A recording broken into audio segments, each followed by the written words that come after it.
From the high-definition educational broadcast center at Bergen Community College's main campus in Paramus, this is Studio Bergen.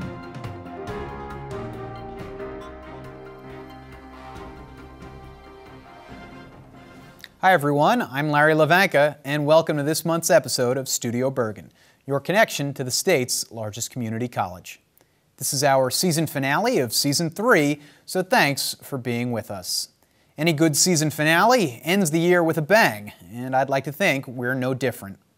The largest class in the college's history, with 2,862 students, had the opportunity to turn their tassels at Commencement 2014, which took place on the evening of May 22nd at the Izod Center in East Rutherford.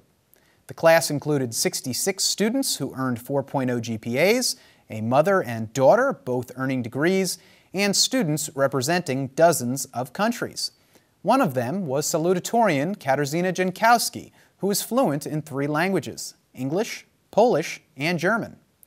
During her address, she talked about perseverance. Today I can honestly say that I am the happiest person I have ever been.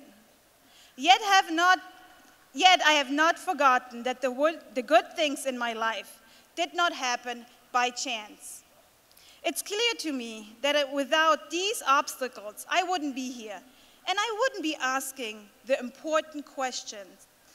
Why didn't I give up? What kept me going? I still haven't figured out the exact answer to this question. It's still a work in progress, but I have figured out this. Everyone struggles, and everyone has many more struggles still to come. But it's really about how you plow through these struggles that make the difference between just setting your goals in life and actually achieving them. The college's top achieving student in the class of 2014, valedictorian Maria de Abreu Pineda, used her opportunity to thank friends, family, and offer words to live by for her peers. To my fellow graduates, success is not an accident. Open your eyes and ears. When you go up, bring someone along with you. Break the mold. Be unique. Be different. Do the impossible. It's kind of fun. Find a passion and pursue it. Dream big. Laugh every day. Believe in magic. Be creative. Improvise. Spend time with people you admire. Love with all your heart. Never give up. Do what causes you to get goosebumps. Make time to enjoy the simple things in life. Get a coffee or a chocolate or a tea. Forgive even when it's hard. Don't complain. Smile often. Be the change you wish to see in the world. Follow your intuition. Work hard. Trust yourself. Be thankful. Be nice to everyone. Be happy. Make every moment count. And above all, make your world a better place. Also appearing at Commencement was perhaps the biggest keynote speaker in the college's history, American Express CEO and Chair Ken Chenault. During his remarks, he gave a refreshing take on the responsibility of the business community. My philosophy is that corporations exist because society allows them to exist. In exchange, there must be an understanding that we will contribute to society. And that's what many of us in the business world are increasingly trying to do. But business is just one avenue to serve. Once again, Commencement also featured a live episode of this program, which served as the pre-show and countdown to the ceremony, broadcast live via web stream across the globe. With their degrees in hand, Bergen students will now enter the workforce and pursue four-year degrees at schools such as Columbia, NYU, and Rutgers. Congrats to the class of 2014.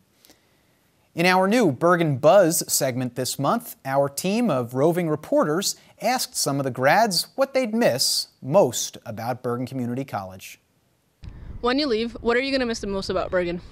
Professor Robert Dill. The Student Government Association, because of the friends I made there and the changes we made to the school. I think I'm going to miss my friends and the time spent at Bergen. Although it was very short, the time I spent here was very meaningful, and then I'm just gonna miss like how cheap this college is, and then I can transfer my credits to another college. Definitely how there are only 20 people in our class, and in other universities, like bigger universities, there are a lot of people. So the professors don't even know your name.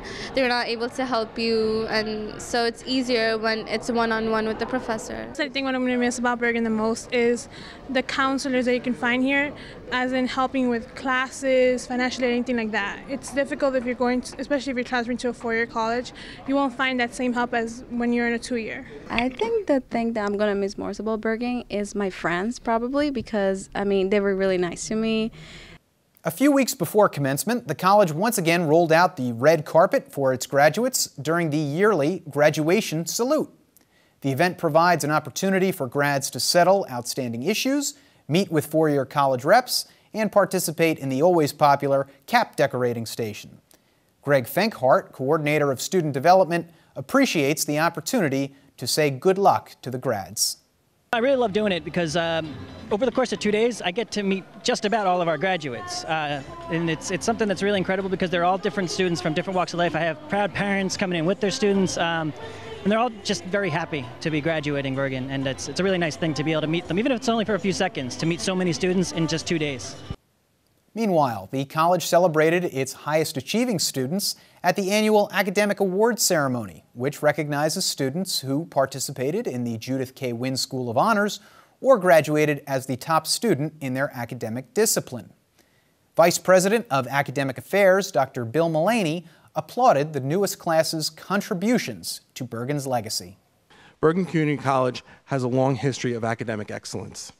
The Academic Awards are a proud tradition of the college to honor our best and brightest. It is a chance for the faculty and administration to celebrate the intellectual achievements of our students across a vast spectrum of majors and programs. Each of the students we are recognizing tonight has distinguished themselves academically in some significant way.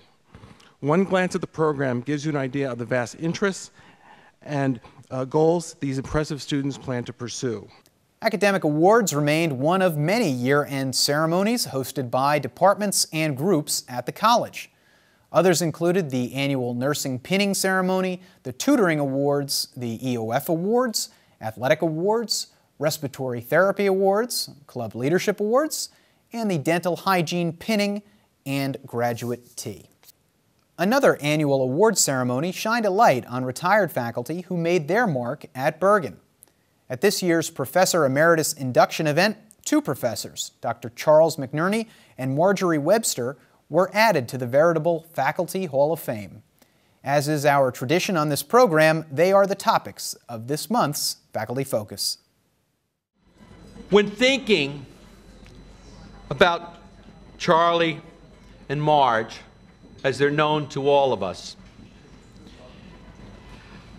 several words came to mind. They are persons who acted dignified. They were very respectful to all the people they had worked with. They were pleasant, they were hardworking, and they were extremely dedicated. Words that were spoken loudly in the recommendations that we approved. Since its establishment in 1988, only 43 Bergen Community College faculty members have earned the rank of Professor Emeritus, a fact highlighted by McNerney himself, having known many of them. If you ever wonder, as I've been doing, am I really an old-timer now? I mean, is there any way you can definitively tell? And what you can all do, if you take a look now at the list of former Professor Emeriti on the back of the program, how many of you can say that you knew every single one of these people? Okay? Then you have to be careful because you may be in the category of an old-timer as well. Marjorie Webster, who served the college for 39 years, thanked her colleagues and continues to think of Bergen as a big family. I feel that BCC is another family to me. I have my own family, and this is a family to me. And I think a lot of us feel that way. You know, families have problems, they have squabbles, but they still care for each other and they still love each other even though they have differences. And that's what Bergen has been to me. And we spend a lot of hours together. We spend a lot of hours at the college. And so it was good that we do feel that we were a family, and still are. I think Charlie would agree that we're still a family. And I miss seeing everybody as often as I used to when I was here.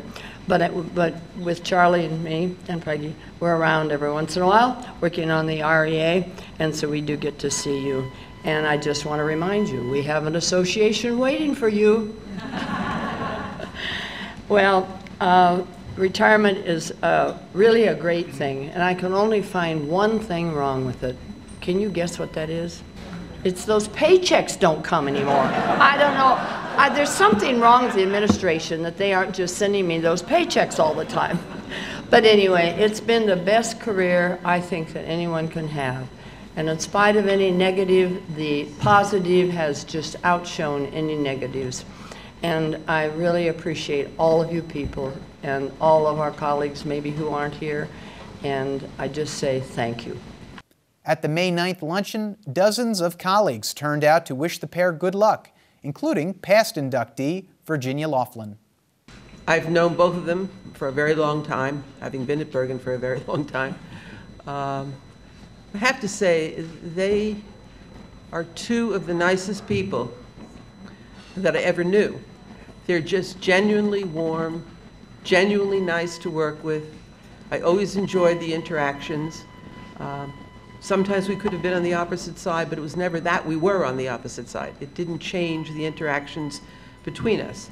And I was lucky enough to have them on committees and to work with them on a variety of college issues.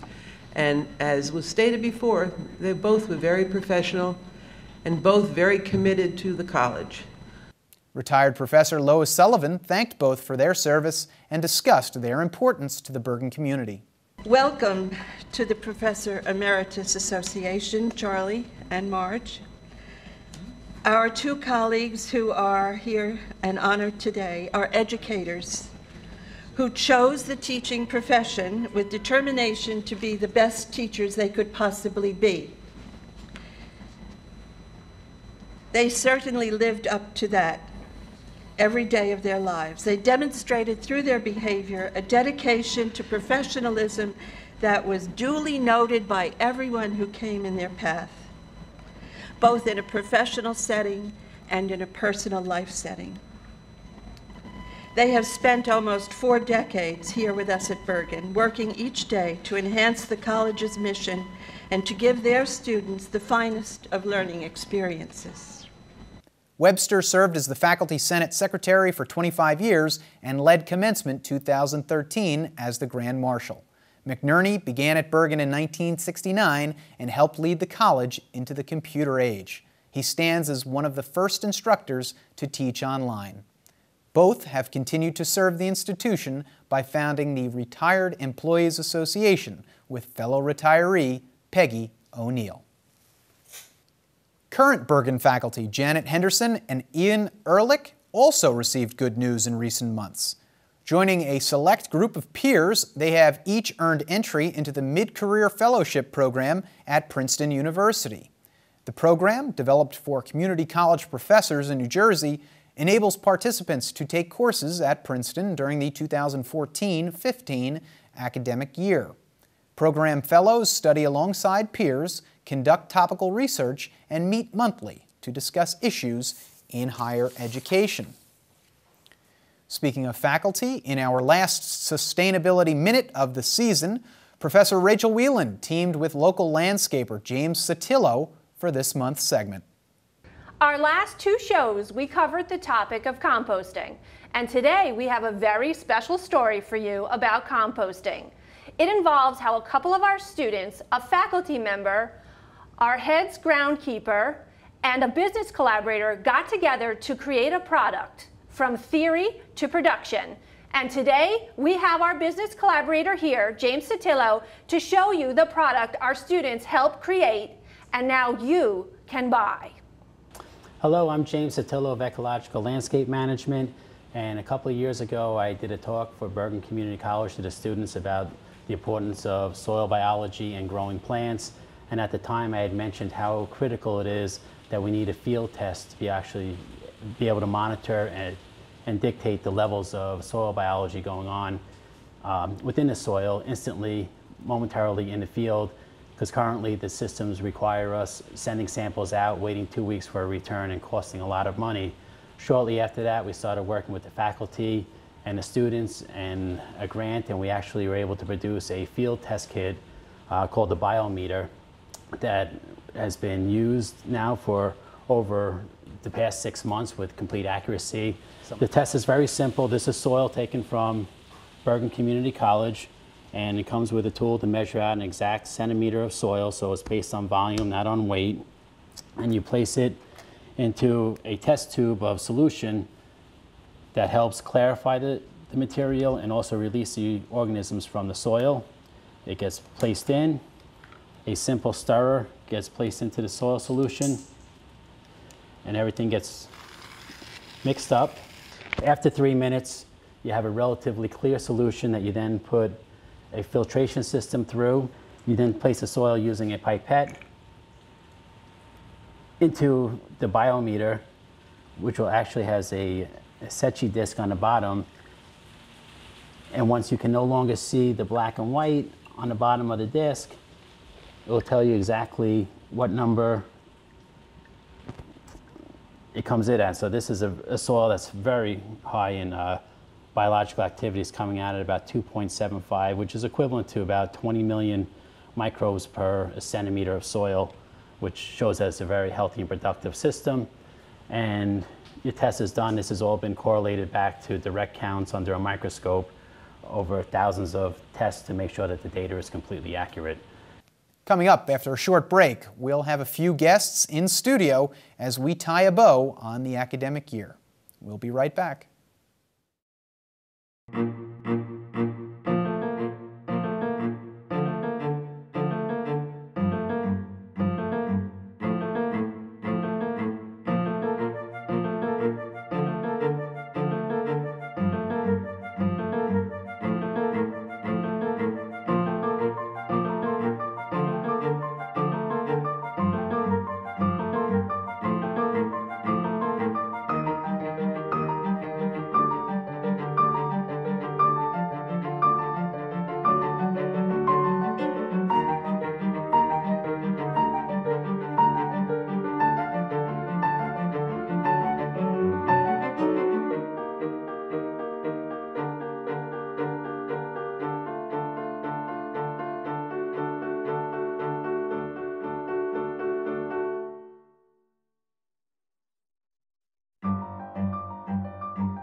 So, same time next week?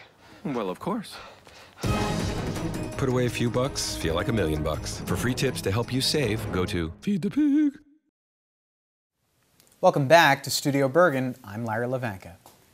Taking a leading role in a nationwide trend during the 2013-14 academic year, through the dual enrollment program, nearly 1,000 Bergen County high school juniors and seniors from 27 public school districts embrace the opportunity to earn college credits without having to leave their high school campuses. The National Center for Educational Statistics recently found more than 2 million students engaged in similar programs at 2- and 4-year schools across the U.S. At Bergen, dual enrollment has grown each year since its 2010 inception. Education nonprofit Jobs for the Future found in a 2012 study of 30,000 Texas high school graduates that 54% of students who took dual enrollment courses earned college degrees, compared with only 37% of non-dual enrollment students. Joining us now is Dr. David Eichenholz, Associate Dean of College and High School Partnerships. to explain this program in greater detail. David, thanks for being here. Thank you, Larry. Talking about dual enrollment, you know, we just went through the litany of statistics that exist at the national level. Talk a little bit about what are we doing at Bergen, and why are we doing it so well, apparently? We are doing it well. We're very proud of the program. In the past 4 years, we've really expanded the program.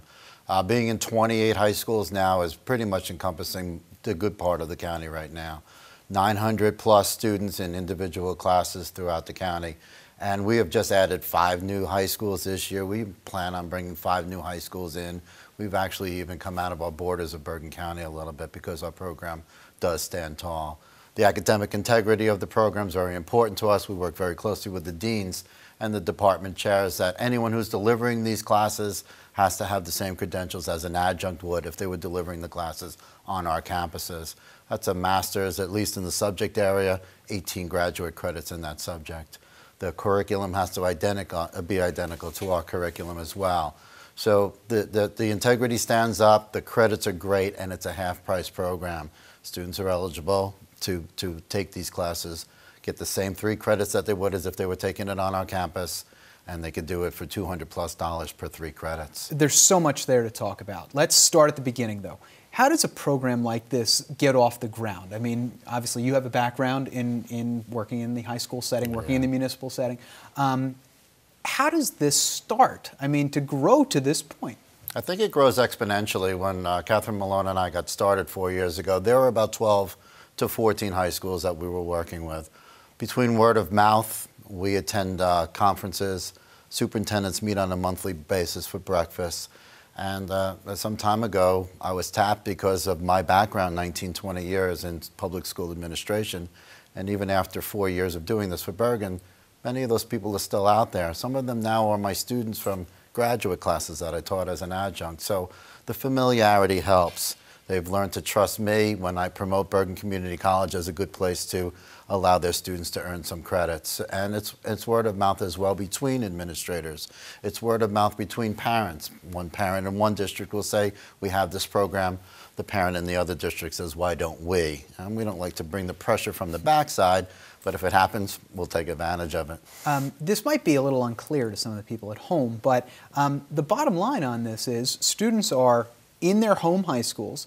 They are basically taking a college-level class as part of their high school curriculum, and then they are getting actual college credits. These are not something that is like a check off on a transcript or something. This is an actual class, just as if they were on our campus here in Paramus or Lyndhurst and Hackensack. Talk about that a little bit. This is a legitimate college program. The rigors are just as strong. It gives an opportunity for the students to get a feel for what a college-level class will be like, even though it's still being delivered by their high school teacher, which also allows a certain level of comfort. They have the ability to apply those classes that they're taking toward their high school diploma and their graduation, as well as our transcript, which most of our classes are very highly transferable, certainly around the state of New Jersey and beyond. So it's a win-win all across. And the students don't even realize they're taking a college-level class. They're sitting with their peers in a class that they need for graduation for high school, and at the end of the semester they ask for a transcript, and there's 3 credits, 4 credits possibly, depending on the class. We have classes offered in science, I think that's where we want to go. Yeah. Talk about the types. I mean, it's not just English composition, it's not just science. I mean, it really runs the gamut. What kind of classes are offered? We have history classes, science classes, math and English. So we are approaching the core, but we also go beyond that into the electives. We like to give students in transition between high school and college a little bit of an exploratory opportunity to see what's out there. Culinary classes are being dual enrolled. Gaming, other technology classes are being dual enrolled. Drafting, CAD classes. So there's great opportunity. And while they're taking the classes and getting their credit for their high school diploma and transcript credits with us, they're also getting a broader view of opportunities going forward. It's all about the transition now, Larry. Talking about a broad partnership or what else we offer, it's not just about dual enrollment. Right. The college and high school partnerships program is deeper than that. Talk about some of the other things that you guys are doing. We've taken it to the next level. Many high school teachers go back and get their master's degree, but many of them get their master's degree in supervision to someday be a principal or a superintendent. That would not allow them to qualify to teach these classes. They need the master's, the subject area that they're teaching. So we reach a glass ceiling in each of our schools that we have, basically brought around into the dual enrollment program. So given that, there are other programs that are available, and I've kind of built a program around the fact that we run out of opportunities in each high school. So for seniors, in the afternoon, they can come in through the BCC prep program that we've created, and each afternoon come out on campus, and on a Monday, Wednesday get 3 credits, a Tuesday, Thursday class get 3 credits, and a hybrid Friday. These students have an opportunity to walk away with 18 credits as seniors. Many times the students have their units completed, maybe just coming in the morning for graduation, which gives them some downtime in the afternoon, which we'd like to take that opportunity to bring them on campus. Transportation is provided from some schools. Other schools allow the students to find their way and get transported on their own. But from 12:25 to 1:40 every day, we run an opportunity where a student can walk away with 9 credits. We also incorporated the AccuPlacer placement test, the basic skills test, into this program. And those scores, if the student should need remediation, those remedial classes are available during BCC prep times as well. They can get those classes out of the way. They come to Bergen as freshmen. All that's taken care of. They may have a full semester under their belt. Now we're not just aiming at the high-end student who has honors, AP classes available to them. We're going for the students who are coming our way, hardworking students who may not have the financial means to go to other schools. And that's why you say it's a win-win. I mean, it's an affordable program. It's something that's going to help students as they go forward, and it's a community resource. Absolutely. I mean, I don't think there's any way around it. As we wrap up, if a student or a parent is watching right now and they're saying, well, I don't know, is my school part of the program? How do they find out? They talk with their guidance counselor? Or? Every school has the opportunity. Every school is informed as to whether they're a partner yet or not. They have our information. We send out floods of information every year. We touch base with every high school every year. We go to the guidance counselor meeting. We go to the superintendent's meetings. Any means that they want, any guidance counselor, any administrator in this county knows how to get a hold of us. We've made our presence known over the past 4 years. And the secret is out. As we talked about earlier, there's almost 1,000 kids that are enrolled in this now. And we're going for more. Maybe by this time next year, 2,000? Exactly. What do you think? Yeah? Okay. Exactly.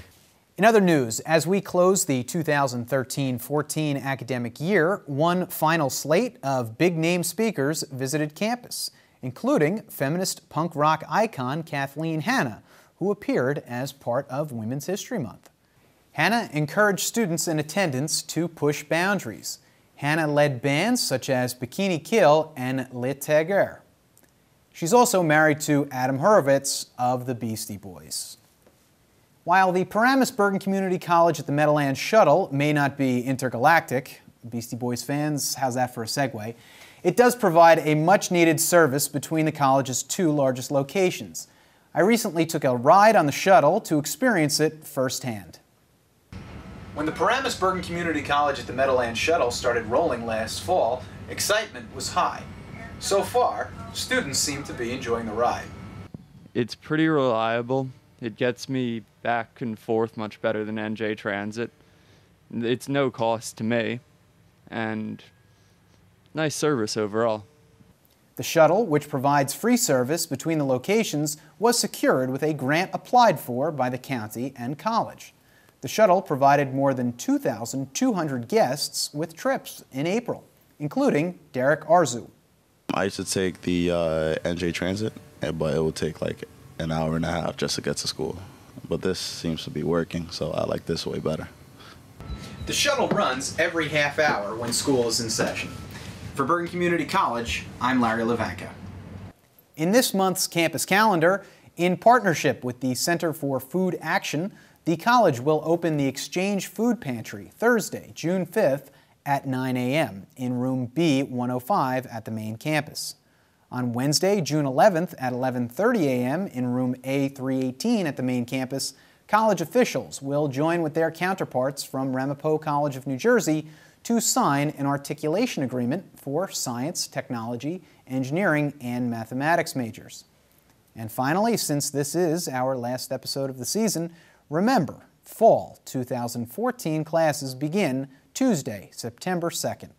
For more information, visit bergen.edu/fall 2014.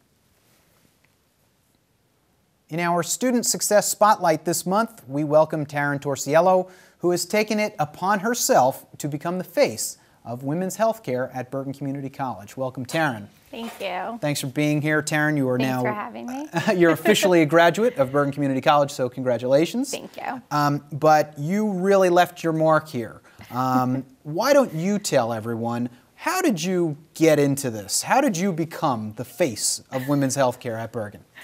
Well, basically, I just myself personally have been going through, I'm at the age where, you know, I was kicked off my parents' insurance, and so I had to get my own insurance and become an adult. And between that and the fact that I have a shoulder injury and I have other things that I go to the doctor a lot. So there was a lot of health insurance things that I was starting to learn, on top of the fact that I am a student of the School of Health Professions. I'm in diagnostic medical sonography, and I'm one of the students part of a grant called the Health Professions Opportunity Grant. And we had to do these service learning things that, it was kind of like community service, like volunteering. We had to complete 10 hours per semester in order to keep our grant. And all the things that they were offering, I just wasn't connecting with. I really wanted to do something that kind of took what I was going to school for to another level. And I was just driving home from clinicals one day, and I just thought to myself, I know so much about like before like prenatal, while you're pregnant, like the early stages, and just different things that people might just not know. Like you just don't know. And I do, and so do my fellow students in the HPOD grant. So you took it upon yourself. You said, you know what, I'm going to be the person that is going to be the information source. Yeah, I kind of looked at it like I'm a little bit older than some of the students, but then I'm also the same age as some of the students. And I just thought to myself, if I were someone that didn't know, and then I was put in a position where all of a sudden I needed information and I didn't know where to turn, wouldn't it be great if there was someone that I could go to a table, I could go to fellow students who know these things because they're in the health profession, they've been in clinicals, they're gonna be working soon. Wouldn't it be great to just walk up and have like more of a conversation with them rather than like go to, you know, an adult that might intimidate them, or, you know, sometimes things are scary, healthcare in general, you know, and sometimes people just overlook their symptoms. Like, you know, just because you have a stomach ache doesn't mean you have cancer. It could be something else. And so just being in the health professions and knowing this, I kind of just wanted to put like an approachable face to this information. And I had the means to do it because I was in a grant where we needed to do the service learning hours. So I kind of took advantage of that. These kids or these other fellow students, they needed the hours. So once they started joining me and coming to the table and working, some of them really loved it, and it was so great because I would have like a constant staff almost. I could kind of reach out to my people that I knew would help, and a lot of us, we surpassed our 10 hours within, you know, the first event, and they would keep coming back. So you've got this table, and it keeps growing, and I've seen the table. You've got all these pamphlets and giveaways. It started with one table last December, and now it's 3 tables, and they want to kill me at Buildings and Grounds because every time I come to them, I'm like, can I just have a few more chairs? Can I have one more table? So I've seen the tables, but, you know, what is the stuff? How did you get all of these pamphlets and brochures and giveaways? You reached out to all these organizations. So people don't really realize that you can basically contact any, like the CDC, the FDA, you can contact any of these organizations and just ask, hey, can I have pamphlets for this? Can I have pamphlets for this?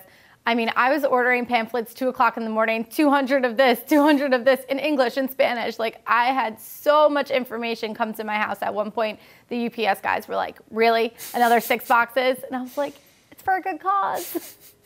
And yeah, so I just have information on literally everything. I mean, every health issue. It started with women's health, and then I kind of had the guys posting on Facebook like, well, what about men's health? And I was like, okay.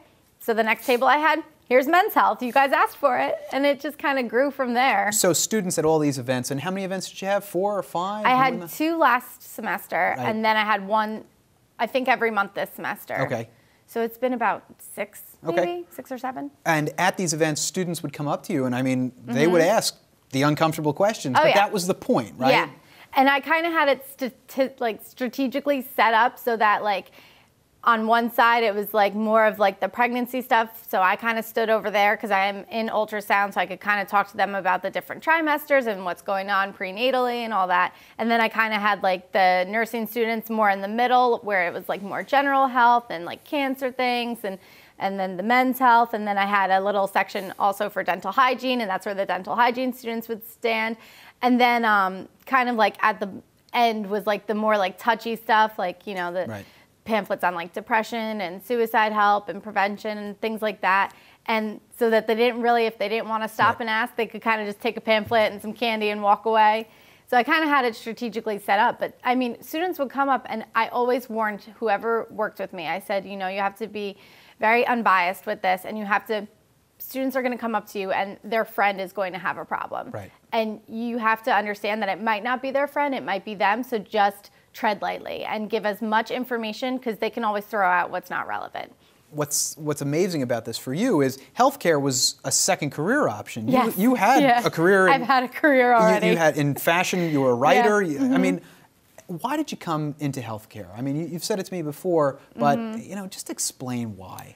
Well, I went to FIT and I got my associates in fashion merchandising management, my bachelor's in fabric styling. I was working for several different magazines. I've been a stylist. I've been an editor. I'm still a contributing editor at a magazine that I used to work for.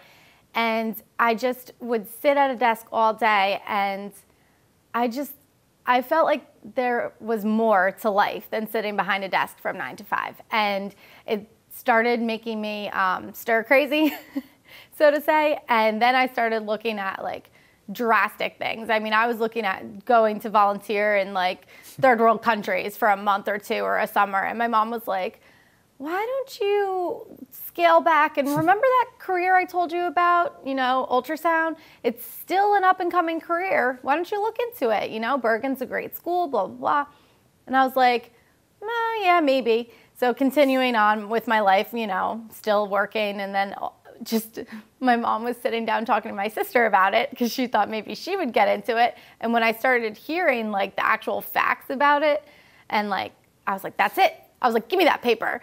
And so I took the paper from my sister, and she's like, I didn't want to go to school anyway. I was like, well, I'm going again. And my mom was like, here we go.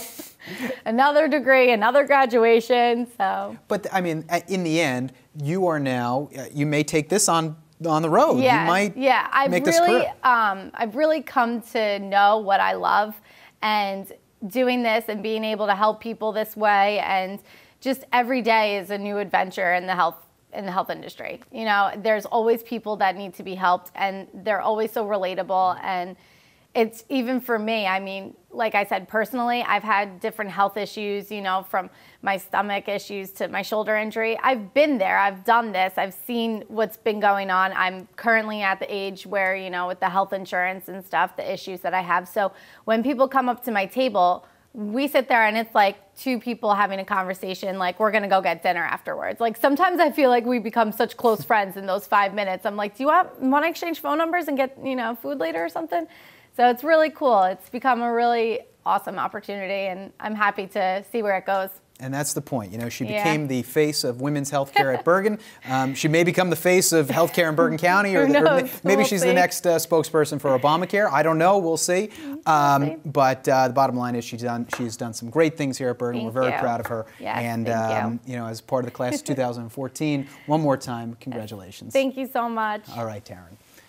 And that marks the end of Season 3 of Studio Bergen. Thank you once again for being with us and bringing us into your home. I'd like to take a moment to thank the great people I work with on this show: Brian, Jim, Ted, Marianne, Howard, Sean, and Pete, who make this program a reality each month. Enjoy the summer. We'll see you in the new school year. For Bergen Community College, I'm Larry Levanka. Thanks, and take care.